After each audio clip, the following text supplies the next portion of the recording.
کرتے ہیں۔ آج کل ایک نعت چلی ہے، علی ورگا زمانے تے کوئی پیر وکھا مینوں، علی ورگا زمانے تے کوئی پیر وکھا مینوں،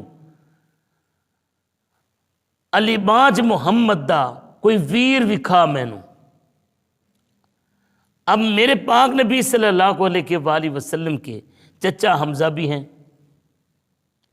میرے پاک نبی صلی اللہ علیہ وسلم کے چچا ابو طالب بھی ہیں۔ اب میرے پاک نبی صلی اللہ علیہ وسلم کے چچا حمزہ کی اولاد، ابو طالب کی دوسری اولاد عقیل بن ابی طالب، جعفر بن ابی طالب، علی بن ابی طالب، حضرت نبی کریم صلی اللہ علیہ وسلم کے چچا عباس بن عبد المطلب، ان کے بیٹے عبداللہ ابن عباس، فضل بن عباس، یہ بھی تو میرے پاک نبی کے چچا زاد بھائی ہیں۔ علی باج محمد دا کوئی ویر وکھا مینوں، اب یہ ساری رشتہ داری کدھر جائے گی؟ میں رات بیٹھا سن رہا تھا، میرے پاک نبی صلی اللہ علیہ وسلم کی اہل بیت کی شان بیان اس انداز میں کرو کہ اہل بیت کی شان بھی بیان ہو جائے، کسی صحابی کی بھی توہین نہ ہو، میرے پاک نبی کی شان میں بھی کمی نہ آئے۔ میرے پاک اب یہاں ایک مسئلہ اور بھی میں کرنا چاہوں گا۔ دیکھیں اہل بیت کو جو شان ملی ہے، اہل بیت کو شان ملی ہے وہ میرے پاک نبی کے بیٹی کی وجہ سے۔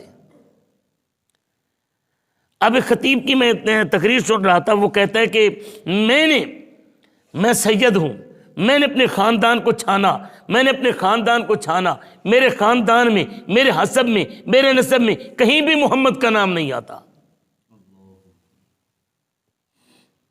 اب وہ اپنا حسب نسب بیان کرنا شروع کرتا ہے کہ جناب ہم بیٹے ہیں امام جعفر صادق کے، امام جعفر صادق بیٹے امام باقر کے، امام باقر بیٹے امام زین العابدین کے، امام زین العابدین بیٹے ہیں حضرت امام حسین کے، امام حسین بیٹے ہیں حضرت امام حضرت علی المرتضیٰ کے، حضرت علی المرتضیٰ سے آگے محمد کا نام تو نہیں آتا، اس سلسلے میں محمد تو نہیں آیا۔ ظالمو اس طرح تو ظلم نہ کرو۔ کیا حضرت علی المرتضیٰ کی اولاد اور نہیں ہے اور بیویوں سے؟ کیا ان کو سید مانتے ہو؟ اور کہنے لگا کہ یہاں ایمان ابی طالب ثابت کرتے ہوئے میرے نبی کی توہین کرتے ہوئے کہتا ہے کہ یہاں پر ذات مصطفیٰ آ کر مل گئی، ضم ہو گئی، گم ہو گئی ذات ابی طالب میں۔ کتنی بڑی توہین کی اس نے۔ اب جناب ابو طالب کے بیٹے باقی جو ہیں، کیا ان کی اولاد کو سید کہا جائے گا؟ کوئی بھی سید نہیں کہتا۔ سید فقط کون ہے؟ وہ جناب سیدہ فاطمہ الزہرا کی اولاد جو ہے، فقط وہی سید ہیں۔ اب جب سیدہ فاطمہ الزہرا، اب میرے پاک نبی صلی اللہ علیہ وسلم نے کیا فرمایا کہ ہر ایک کا سلسلہ جو چلتا ہے اولاد کا وہ اپنے بیٹوں سے چلتا ہے، لیکن میرا سلسلہ، میری اولاد کا سلسلہ، میری بنوت کا سلسلہ وہ سیدہ فاطمہ الزہرا سے چلتا ہے۔ اب یہاں پر جب سید کو ملائیں گے، جب سید کو کا سلسلہ چلائیں گے تو وہ سیدہ فاطمہ الزہرا سے، سید علی المرتضیٰ سے ابو طالب کی طرف جائے گا تو وہ اور طرح سے جائے گا، لیکن سید ہونے کا رشتہ جب جائے گا تو سیدہ فاطمہ الزہرا سے پھر نبی پاک صلی اللہ علیہ وسلم کی طرف مڑ جائے گا، پھر جا کر سید بنے گا۔ اب میرے پاک نبی صلی اللہ علیہ وآلہ وسلم، بہرحال یہ بات یہاں پر آ گئی، میں نے کر دی۔ میرے پاک نبی صلی اللہ علیہ وآلہ وسلم کے پیارے صحابی جناب سیدنا انس بن مالک میرے پاک نبی صلی اللہ علیہ وآلہ وسلم کے انتقال کی بات کرتے ہوئے لکھتے ہیں، جناب عبداللہ ابن عباس کے حوالے سے بات ہی میں نے درمیان میں بات کر دی۔ جناب عبداللہ ابن عباس میرے پاک نبی کے چچا زاد بھائی ہیں، چچا زاد بھائی ہیں، اور میرے پاک نبی نے انہیں دعا دی تھی، اللہم علمہ القرآن، اے اللہ اس کو قرآن کا علم عطا فرما۔ سب سے پہلے مفسر ہیں قرآن کے، ان کے اولاد سید نہیں ہے، علی المرتضیٰ کی اولاد وہ بھی سیدہ فاطمہ الزہرا سے جو ہے وہی سید ہے۔ اب جناب عبداللہ بن عباس کیا فرماتے ہیں، اے مسلمانوں تمہارے نبی کریم صلی اللہ علیہ وسلم کی پیدائش پیر کے دن ہوئی، اور آپ کی بعثت یعنی اعلان نبوت بھی پیر کے دن ہوا، مکہ مکرمہ سے ہجرت بھی پیر کے دن ہوئی، اور پیر کے روز مکہ مکرمہ فتح ہوا، اور الیوم اکملت لکم دینکم والی آیت بھی پیر کے دن اتری، اور میرے نبی کریم صلی اللہ علیہ وسلم کا انتقال بھی پیر کے دن ہوا۔ اب حضور صلی اللہ علیہ وسلم کا انتقال جب ہوا تو حضرت ابو سلمہ بن عبد الرحمن یہ روایت کرتے ہیں کہ میرے پاک نبی صلی اللہ علیہ وآلہ وسلم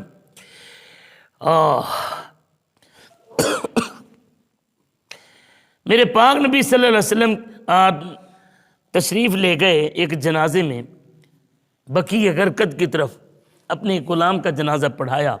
واپسی پر میرے پاک نبی صلی اللہ علیہ وسلم کے سر میں درد مبارک درد شروع ہوئی۔ حضور صلی اللہ علیہ وآلہ وسلم کو ساتھ ہی بخار شروع ہو گیا۔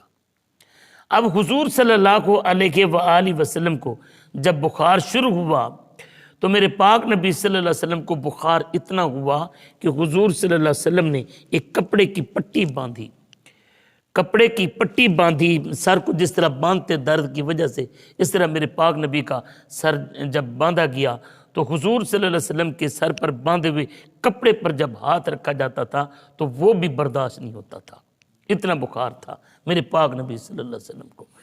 اب حضور صلی اللہ علیہ وسلم کے اوپر بے ہوشی طاری ہو گئی۔ اب جب افاقہ ہوا تو میرے پاک نبی نے جو پہلی چیز پوچھی وہ ذرا سنیے۔ میرے پاک نبی نے پوچھا حضرت الصلاۃ، نماز کا وقت تو نہیں ہو گیا؟ تو عرض کیا گیا یا رسول اللہ ہاں۔ میرے پاک نبی نے فرمایا مرو بلالا فلیؤذن، بلال سے کہو اذان دے، ومرو ابا بکر ان یصلی علی الناس، کہ ابو بکر سے کہو پھر لوگوں کو نماز پڑھا دے۔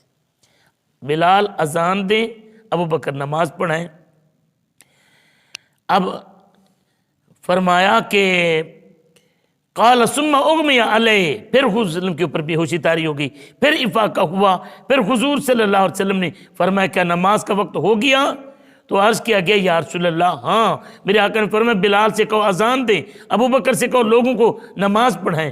اما عائشہ صدیقہ فرماتی ہیں میں نے عرض کیا یا رسول اللہ ان ابی رجل اسیف، میرے بابا بڑے نرم دل ہیں، اذا قام ذلک المقام بکا، جب آپ کی جگہ پر کھڑے ہوں گے نا تو وہ رو پڑیں گے، آپ کا صدمہ برداشت نہیں کر سکیں گے، لہذا یا رسول اللہ صلی اللہ علیہ وسلم فلا یستطیع، وہ نماز نہیں پڑھا سکیں گے، فلو امرت غیرہ، آپ کسی اور کو کہہ دیں۔ بخاری شریف کی حدیث پاک میں آتا ہے میرے پاک نبی صلی اللہ علیہ وسلم کی بارگاہ میں عرض کیا کہ مرو عمر، یا رسول اللہ آپ عمر کو کہیں، وہاں پر آپ عمر کو کہہ دیں۔ میرے پاک نبی صلی اللہ علیہ وسلم نے کی بارگاہ میں عرض کی تو میرے پاک نبی صلی اللہ علیہ وآلہ وسلم پھر بے ہوشی میں چلے گئے۔ پھر جب افاقہ ہوا میرے پاک نبی نے پھر فرمایا مرو بلالا فلیؤذن، بلال سے کہو اذان دے اور ابو بکر سے کہو کہ نماز پڑھائے۔ اور میرے پاک نبی نے فرمایا فإنکن صواحب یوسف، انکن صواحب او صواحبات یوسف، میرے پاک نبی نے فرمایا تم یوسف کی ساتھی ہو۔ اور پھر فرمایا عمر بلال فاذن، بلال کو حکم دیا گیا، بلال نے اذان دی، وعمر ابو بکر فصلی بالناس، جناب بکر نے نماز پڑھائی۔ اب میرے پاک نبی صلی اللہ علیہ وسلم ثم ان رسول اللہ صلی اللہ علیہ وسلم واجد خفۃ، میرے پاک نبی کو کچھ افاقہ محسوس ہوا تو میرے پاک نبی نے فرمایا انظروا لی من اتقی علیہ، کسی کو بلاؤ میں اس کے ساتھ ٹیک لگا کر کھڑا ہونا چاہتا ہوں۔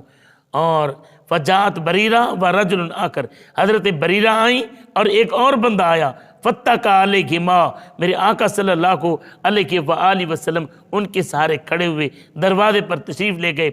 فلما رآہ ابو بکر ذهب لینکسا، میرے پاک نبی کو دیکھ کر ابو بکر اپنے مصلی سے پیچھے ہٹنا شروع ہو گئے، پیچھے ہٹنا شروع ہو گئے۔ اب جب وہ پیچھے ہٹنا شروع ہوئے فأومأ إِلَيْهِ أَن يَثْبُتَ مَكَانَهُ، میرے پاک نبی نے اشارہ کیا کہ ابو بکر اپنے مصلی پر امامت کرتے رہو، اپنے مصلی پر امامت کرتے رہو۔ حتیٰ قضا ابو بکر صلاتہ، حتیٰ کہ جناب صدیق اکبر نے میرے پاک نبی کی موجودگی میں نماز پڑھا دی۔ ثم ان رسول اللہ صلی اللہ علیہ وسلم قبض، پھر حضور صلی اللہ علیہ وسلم نے کا انتقال ہو گیا، جب آقا کا انتقال ہوا، فقال عمر واللہ لا اسمع احدا یذکر ان رسول اللہ صلی اللہ علیہ وسلم قبض الا ضربتہ بسیفی ھذا، حضرت عمر رضی اللہ تعالی عنہ نے تلوار نکالی اور تلوار نکال کر فرمایا اوے سن لو، کوئی یہ نہ کہے کہ جناب سیدنا نبی کریم صلی اللہ علیہ وسلم کا انتقال ہوا ہے، جو یہ کہے گا کہ میرے نبی کا انتقال ہوا ہے میں اس کی گردن اڑا کر رکھ دوں گا۔ اب جناب عمر رضی اللہ تعالی عنہ کا یہ اعلان، وکان الناس امیین، لوگ ان پڑھ تھے، لم یکن فیہم نبی قبلہ، اس سے پہلے تو کوئی نبی آیا ہی نہیں تھا۔ فامسک الناس، لوگ رک گئے، فقالوا یا سالم انطلق الی صاحب رسول اللہ فادعوہ، میرے پاک نبی صلی اللہ علیہ وسلم کے صدیق نے جب نماز پڑھائی، نماز پڑھانے کے بعد حضور صلی اللہ علیہ وسلم کو افاقہ محسوس ہوا نا، آپ چلے گئے بستی، سخ کی بستی تھی، مدینے سے 1 میل کے فاصلے پر تھی۔ ابو بکر نے اجازت دی، یا رسول اللہ اجازت دے، میں اپنے گھر جانا چاہتا ہوں، چکر لگا کر آ جاتا ہوں۔ میرے پاک نبی نے اجازت دی، جب وہ چلے گئے تو میرے پاک نبی صلی اللہ علیہ وسلم کا انتقال ہوا۔ حضرت عمر نے تلوار نکال کر کہا کوئی یہ نہ کہے کہ نبی کو موت آئی ہے۔ اب لوگوں نے حضرت سالم بن عبید کو بلایا اور کہنے لگے کہ آپ جائیں ابو بکر کو بلا کر لائیں، یہ معاملہ وہ کنٹرول کر سکتے ہیں، وہ کنٹرول کر سکتے ہیں۔ اب سالم بن عبید گئے اور روتے ہوئے گئے۔ اب یہاں پر الفاظ ہیں فَأَتَيْتُ أَبَا بَكْرٍ، سالم بن عبید کہتے ہیں کہ میں ابو بکر کے پاس آیا، وَهُوَ فِي الْمَسْجِدِ، ایک روایت کے مطابق وہ گھر تھے، ایک میں یہاں پر یہ آتا ہے کہ مسجد میں تھے۔ فَأَتَيْتُهُ أَبْكِي دَاخِشًا، میں روتا ہوا ان کے پاس آیا۔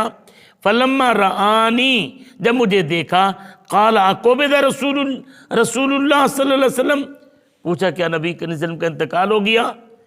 قلت ان عمر یقول لا اسمع احدا یذکر ان رسول اللہ قبض الا ضربته بسیفی ھذا، کہنے لگے کہ حضور کا انتقال تو ہو گیا ہے، آپ چلیں۔ حضرت عمر کہتے ہیں جو کہے گا کہ حضور کا انتقال ہوا ہے اس کی گردن کاٹ کر رکھ دوں گا، حضور آپ چلیں، آپ معاملہ سنبھالیں۔ تو فقال علی انطلق، حضرت سالم بن عبید کہتے ہیں حضرت ابوبکر صدیق نے مجھے فرمایا چلو چلتے ہیں، فرماتے میں ان کے ساتھ چل پڑا۔ وہ آئے، لوگ حضور صلی اللہ علیہ وسلم کے پاس جمع ہو چکے تھے۔ فقال یا ایھا الناس افرجوا لی فافرجوا لہ، حضرت صدیق اکبر نے کہا لوگوں مجھے رستہ دے دو، مجھے رستہ دے دو، لوگوں نے رستہ دے دیا۔ اب صدیق اکبر آئے، حتی اکب علیہ ومسہ، صدیق اکبر آئے اور میرے پاک نبی پر جھک گئے اور جھک کر میرے پاک نبی کا بوسہ لیا اور بوسہ لے کر فرمایا انک میت وانہم میتون، یا رسول اللہ آپ نے موت کا ذائقہ چکھا اور سب نے اسی طرح موت کو پانا ہے، موت کو پانا ہے۔ ثم قالوا یا صاحب رسول اللہ، پھر لوگوں نے کہا کہ اے اللہ کے محبوب کے ساتھی، اللہ کے رسول کے ساتھی، اقبض رسول اللہ، کیا نبی کے وسلم کا انتقال ہو گیا؟ صدیق اکبر نے کہا ہاں، پہلے کوئی جرت نہیں کر رہا تھا، صدیق اکبر نے کہا ہاں۔ فعلموا ان قد صدق، پھر انہیں پتہ چل گیا کہ صدیق اکبر صحیح کہہ رہے ہیں۔ اب قالوا یا صاحب رسول اللہ ایو صلی علی رسول اللہ، اب باتیں سننے والی ہیں۔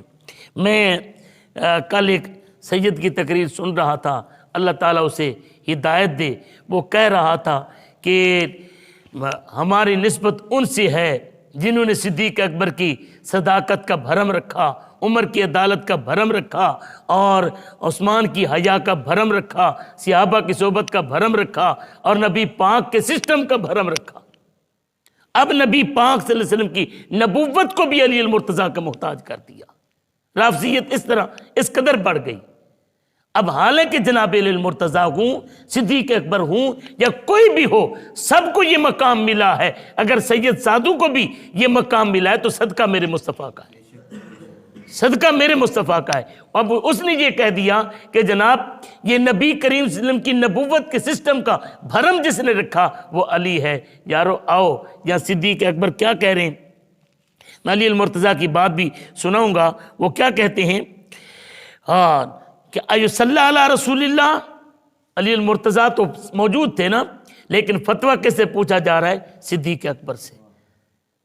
فتویٰ صدیق اکبر سے، مسئلہ صدیق اکبر سے، مشکل کے وقت میں صدیق اکبر آگے کھڑے ہیں۔ ایو صلی علی رسول اللہ، کیا رسول اللہ کی نماز جنازہ پڑھی جائے گی؟ صدیق اکبر نے کہا ہاں۔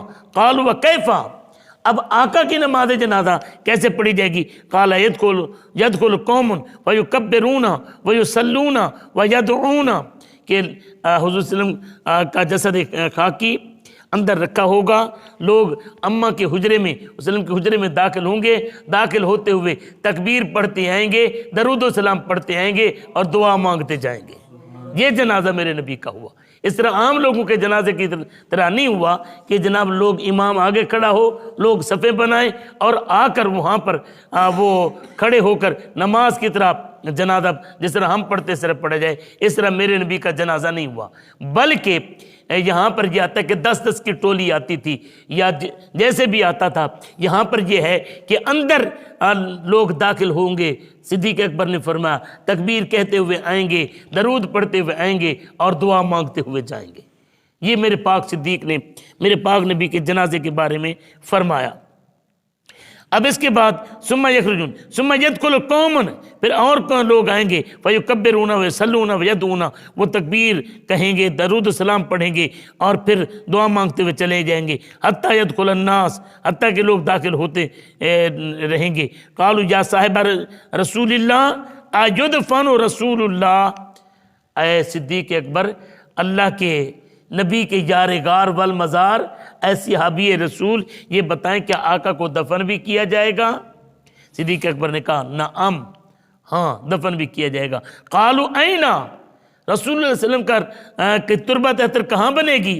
قال فی المکان الذی قبض اللہ فیہ روحہ، اسی جگہ جس جگہ میرے پاک نبی صلی اللہ علیہ وسلم کی روح مبارک روانہ ہوگی۔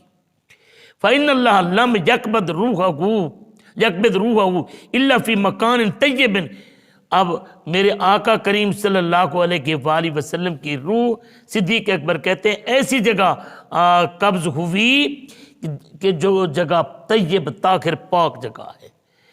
فعلموا ان قد صدق، لوگوں نے جان لیا کہ صدیق سچا ہے، لوگوں نے جان لیا کہ صدیق سچا ہے۔ ثم امرہم ان یغسلہ بنو ابیہ، میرے پاک نبی کے پاک صدیق نے کہا کہ میرے نبی کو غسل میرے نبی کے خاندان والے دیں گے، بنو ابیہ ان کے خاندان والے دیں گے۔ واجتمع المہاجرون یتشاورون، مہاجر اکٹھے ہو گئے کہ مشورہ کرنے لگے۔ فقالوا انطلق بنا الی اخواننا من الانصار، پھر کس بات پر مشورہ کہ اب آگے خلیفہ کون ہوگا، اور کیونکہ نظام ہے میرے پاک نبی کا، کہیں کوئی بڑا مسئلہ نہ بن جائے، کہیں کوئی بغاوت نہ ہو جائے، کہیں ارتداد کی مصیبت نہ آ جائے۔ تو صدیق اکبر کو کہنے لگے آپ ہمارے ساتھ چلیں، ندخل معنا فی ھذا الامر، ہم انصار کو بھی ساتھ لیں گے اور ان کے ساتھ اس میں مشورہ کریں گے۔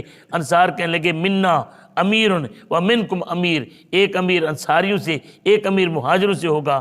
فقال عمر بن الخطاب من لہ مثل ھذہ ثلاث ثانی اثنین اذ ہما فی الغار اذ یقول لصاحبہ لا تحزن ان اللہ معنا، لوگو بتاؤ صدیق اکبر کے برابر کا کوئی ہے جس کو رب نے 3 فضیلتیں عطا فرمائی، جو ثانی اثنین بھی ہیں اذ ہما فی الغار، ثانی اثنین اذ ہما فی الغار بھی ہیں، جن کو اللہ کے نبی نے یہ خوشخبری بھی فرمائی لا تحزن ان اللہ معنا، اور پھر میرے پاک نبی صلی اللہ علیہ وآلہ وسلم نے یہ بھی فرمایا اذ یقول لصاحبہ، جس کو رب صحابی کہے، ثانی یسنین بھی ہو، رب اسے صحابی ہونے کا درجہ بھی دے، اور رب یہ بھی کہے ان اللہ معنا، فقط رب محبوب کے ساتھ نہیں، محبوب کے صدقے صدیق کے بھی ساتھ ہیں۔ یہ 3 فضیلتیں کسی اور کے پاس ہیں۔